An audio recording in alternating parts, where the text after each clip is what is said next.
Hey, in Glasgow, speaking of Australia, they've teamed again, has again teamed up with Russia. Another crack picture.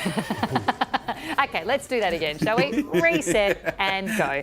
Australia has again teamed up with Russia, China and India, refusing to sign an international pledge to cut methane emissions by 30% by 2030. Overnight, the overlays run out, see what's happened there. The Prime Minister met with Prince Charles, using the photo op to push his plan.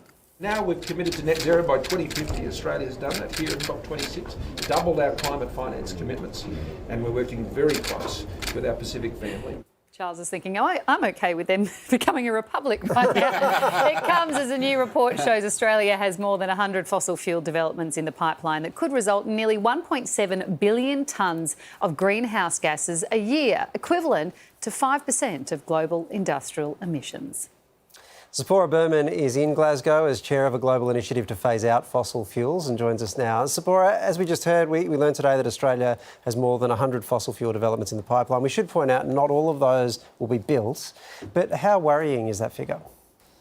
It's extremely worrying. We're living in a moment in time where we're experiencing heat waves, massive floods and fires across the planet. And quite frankly, hearing this news about the 100 projects that could be in the pipeline, it represents over 1.7 billion tonnes of carbon. I think it's embarrassing for Australia. There's absolutely no way Australia can meet its net zero commitments while building new fossil fuel infrastructure and projects. The other news from overnight is about methane emissions and Australia refusing to sign a pledge to cut methane emissions. Apart from stopping our cows from burping and farting, how do we go about cutting those emissions? The fact is that the majority of methane emissions are coming from gas production. And so the Australian government needs to commit to stop expanding gas production and phase it down. That's the best way to address growing methane concerns. And the issue is urgent. We've mentioned Australia's position on some of these things, and the reason for it being that we have a resource-based economy, and so the Australian government really wants that economic return. Have you seen any countries there speak in a way that is actually against their short-term economic interests? Like a country like Australia that has a resource-based economy but is signing up to make really serious cuts?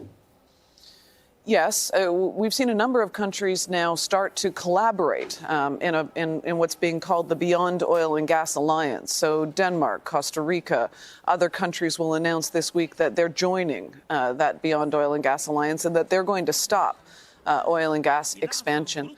The fact is that I come from a resource country as well, from Canada, and these are difficult issues, but they get more difficult if we continue to grow the problem. And right now, there are tremendous economic opportunities in renewable energy because wind and solar are cheaper than fossil fuels at scale. But our governments need to stop subsidizing fossil fuels and start putting our money into growing the cleaner and safer infrastructure that we're going to need in the future. Tzeporah, we've seen multiple bits of footage of world leaders taking very long blinks, which really closely looked like micro-sleeps during some of the speeches. Have any of the speakers made you fall asleep yet? No, I think those of us who are here and watching from around the world have been waiting for COP26 now for 2 years. And so, honestly, we're on the edge of our seat. Tzeporah, you are about to be hit by a reversing truck. And these are long days. We can hear a truck, we can hear it beeping. They're so early that you've got the cleaners there in the background. Yeah. It's so early here that they're cleaning the facility. It's true, but I don't think I'm going to be hit by a truck, though there's possible that there's some folks in the fossil fuel industry that wouldn't mind. The fact is that we have seen some really encouraging statements here at COP. I think the US and the EU leading on the methane pact is important, and Australia needs to join that. We have to stop denying what's happening. And I think while a lot of our government leaders and industry are no longer denying climate change, they've moved from a kind of denial to delusion that we can keep expanding fossil fuels, oil and gas, and coal, and somehow we're going to address the problem. But the math doesn't add up. Thank you so much for your time tonight. We know it's early where you are. We really appreciate it. Thank you for having me.